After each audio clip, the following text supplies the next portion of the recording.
retention, medical processing, and unit equipment upgrading has been critical in the successful execution of Wyoming medical readiness requirements during 4 years of OIF and drawdown of OIF.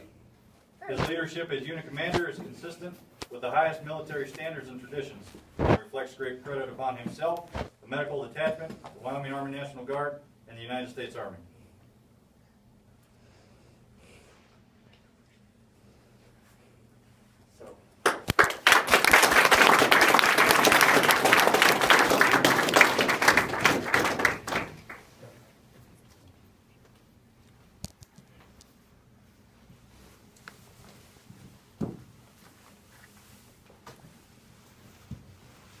Take seats. Distinguished guests, ladies and gentlemen, on behalf of the presiding officer, the Medical Detachment Change of Command Ceremony. This evening we bid farewell to Major James Eddington, our current commander, and welcome Major Stephen Guinet, the incoming commander of the Medical Detachment. Our official party for the change of command is Lieutenant Colonel James Massengill, Senior Commander, Medical Detachment, Major James Eddington, outgoing commander, Major Stephen Guinet, incoming commander, and Sergeant First Class Mario Ortiz, Medical Detachment First Sergeant. We would also like to recognize the spouses of the commanders, Mrs. Liz Eddington and Mrs. Jenny Guinet. Finally, we acknowledge and thank Major Salzgiver for attending our ceremony.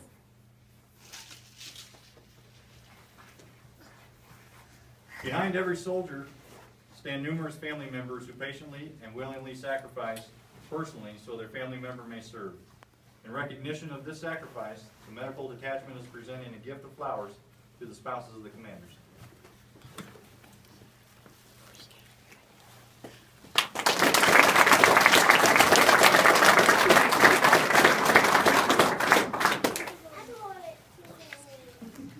Ladies and gentlemen, we will now observe the traditional passing of the colors, symbolizing the change of command from Major James Eddington to Major Stephen Guinet, the incoming commander.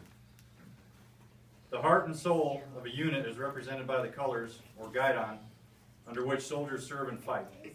The guidon serves as a record for past traditions and glory, guarding over the unit's present destiny and sustaining the pride of the unit's future.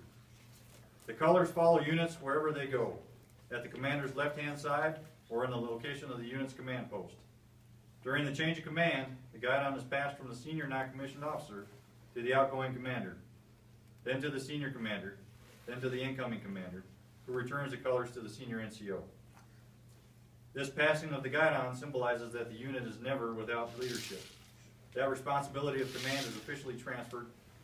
The ceremony also marks the transfer of the troops' allegiance and confidence to the new commander and the continuity of the spirit and traditions of the Army and the Wyoming Army National Guard. Medical Detachment, attention! Guidon, post.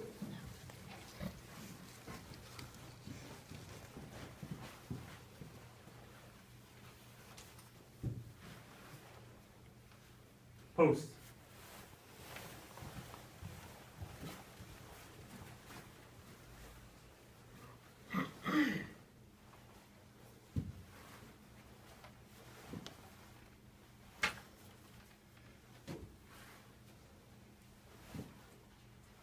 Under the provisions of the Army Regulations 600-20, I release command.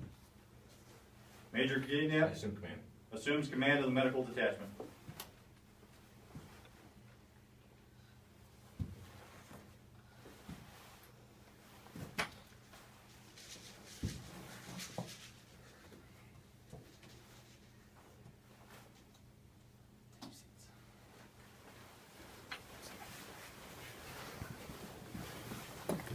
Ladies and gentlemen, our Senior Commander, Lieutenant Colonel Massengill. Take your seats. I'm always short and sweet to the point, so I don't sit up here and dwell. The past 2 years. So in sharp contrast to Lieutenant Colonel Massengill and Major Eddington, I am long-winded. But don't let this little book panic you, because anybody that's done any speaking will tell you that the way to avoid being long-winded is write down what it is that you're going to say. So if you'll bear with me just a second, I want to give some comments to you about what it means for me to take over this command. Now, in May of 1989, I shipped off the basic training, and a lot of you weren't even born yet. At the time, we were at the tail end of the Cold War. I'm not going to talk about the Cold War, but I'm just want to frame this, put this in perspective for you. We were at the tail end of the Cold War, and if you'll recall the events, in the fall of 1989, we invaded Panama, and the wall in Berlin came down. 1990, so then I got to thinking about, it was about 3 months after I went to basic training that I witnessed my first change of command when I joined the Army. So looking back, I got to thinking about the military engagements that have occurred since I joined the Army. So we had the end of the Cold War, we invaded Panama, 1990 Saddam Hussein went into Kuwait, Operation Desert Shield started, 1991 was Desert Storm, 1993 we went into Somalia, and it was somewhere in there, 1991 when I came off of active service and first joined the Guard. 1993 we go into Somalia, 1994 we invaded Haiti, 1994 to 95 we got involved in Bosnia, 1990 Kosovo, 2001 we all know what happened in 2001. So I've had the opportunity to come off of active duty, go into the Guard, and see the Guard go from being what was essentially a peacetime force to where we are now, which is a combat-ready force. And I can tell you this, for those of you, and there's many in the crowd that have stories similar to mine, I can tell you this, that when 9/11 happened and they started mobilizing troops, the National Guard was not ready to go to war, period. And we saw that. One of the main ways that showed up was in the medical readiness of the troops that were deployed. I witnessed it firsthand in the unit that I was in. So if you ever sit there, for those soldiers who may not remember or have that historical background, you sit there and think, why do we do PHAs and why do we do medical readiness as the mission of this unit? It is born out of that experience in 2001. That's why we do it, because the Army recognized that we were not preparing our soldiers to go do what they needed to do. So now what we're looking at is an Army that's getting ready to transition, and we are transitioning from an operational status, heavily involved and engaged, into a peacetime force. What worries me, what keeps me up at night, and I know does for other commanders and soldiers, is that we will return to the complacency in the National Guard that was pre-2001. And we don't want that to happen. Because believe me, if the next one is worse than Afghanistan and Iraq, and we become complacent in that meantime, we're going to be in trouble. So we can't allow complacency. The threat of another armed conflict is real. All you got to do is look at the things that have happened since I've been in the Army, and know that the threat for another armed conflict is out there. The threat for an emergency or crisis here within the state of Wyoming is very real, and in some ways maybe there's a greater likelihood that that will occur.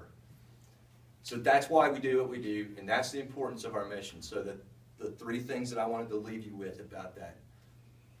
No matter what happens, see yourself as a soldier. That is what caused the National Guard to become complacent and for us to be in the status that we were when 9/11 happened. We weren't viewing ourselves as soldiers. We didn't see ourselves as ever having to go to war. We became complacent. The next thing you know, we had to go. So see yourself as a soldier. Understand the importance of the mission that we do here.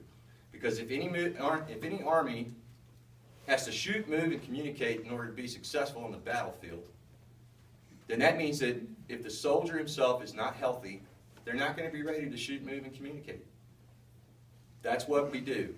We get folks ready to do that, and we have to be ready to do that ourselves. And I believe sincerely that if we recognize those things and we commit ourselves to them, then MedDet is going to continue to have the success that we've seen over the last couple of years. I think we can find ways to have even more success. I appreciate the opportunity to serve as the commander of the unit. I'm sure we'll have many more opportunities to interact. But I'm all about what this unit does. I'm thankful for the opportunity, appreciate it, and I look forward to working with you, and I'm sure we'll be successful. But thank you very much.